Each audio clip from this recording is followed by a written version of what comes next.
Hope, real excitement this weekend, and as players, I guess you know the task in hand. You win, you get home semi-final. Makes the job a bit easier that way, doesn't it?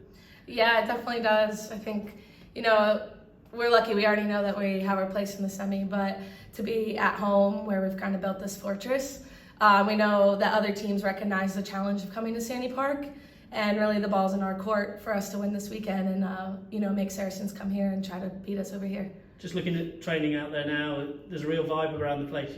You know, at the business end of the season, it's exciting. Everyone's smiles on their faces. Yeah, I mean, it's an exciting time. Obviously, like, it's high pressure for everyone, but it's kind of what you do with the pressure. I think we've taken a lot from the last few weeks. We've learned a lot, and, you know, we've had really good trainings this week, and we're raring to go. And we're just enjoying the moment and enjoying the fact that we're in the semis and we have a chance to make it a home semi.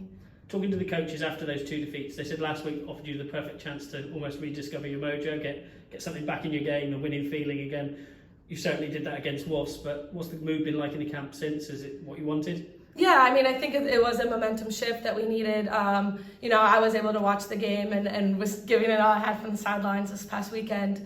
But the team was like really getting their mojo back. We're starting vibing again together. And I think, like I said, we're definitely raring to go this weekend. Past experience tells you Gloucester, whenever you play them, it's tight, it's tough. It's going to be more of the same this weekend, I guess. Oh, absolutely. I mean, Gloucester, they're a very good side. They're very dynamic. You know, they offer loads of skills within the backs, within the forwards, and a lot of power up front as well. And we recognize the challenge that they bring. But I think, like, again, we're ready to take them head on this weekend because we really want that home semi. Couple of weeks out for you. Yes. Not a request, but is it giving you a chance to A, recharge the batteries, but also, you know, just take a look at the game and get excited again and ready for what these next few weeks are going to bring? Yeah, absolutely. I mean, rugby's my life in a lot of ways, you know, and it's been very challenging being out the last few weeks. You know, Are you a good watcher?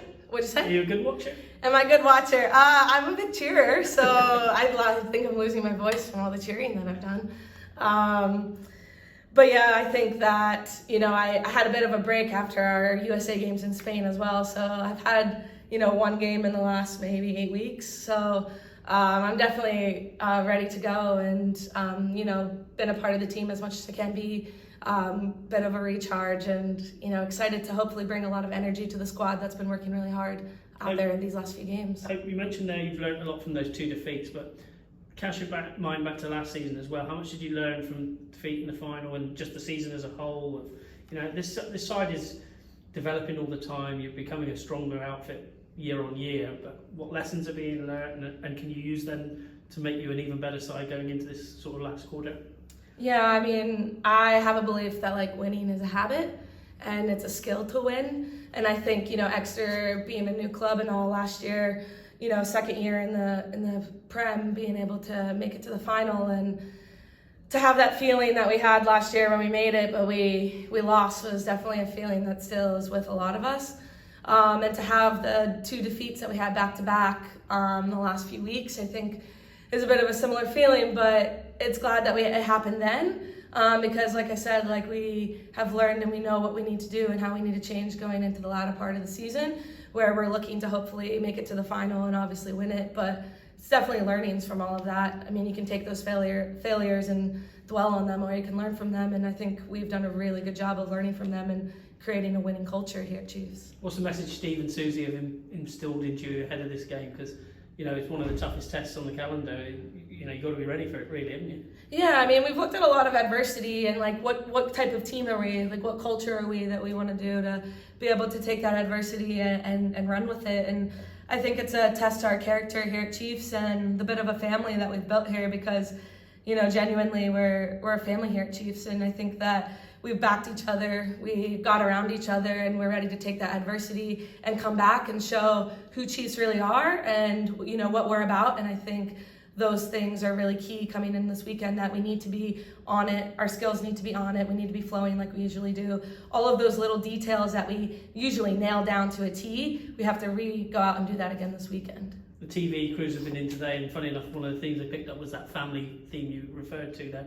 For a lot of you, you're a long way from home, a long way from loved ones at times and that, but the niche you've created, you've got all you Americans, you North Americans, then you throw in a Dutch or a Japanese or the Irish. They're all there, the Welsh. Yeah. It all makes an unbelievable blend that, you know, you're a team of I don't want to say misfits, but you know what I mean? It's something different, and it's really driving you. Oh, I mean, 100% in that way. I think, you know, like you said, a lot of us are away from family. A lot of us, you know, have struggles that we deal with because we're here and we're not, you know, with people that we're used to being around. And, you know, I think Chiefs is very special compared to a lot of other teams. And but I believe a lot of other teams have that family feel. Of course, it's rugby.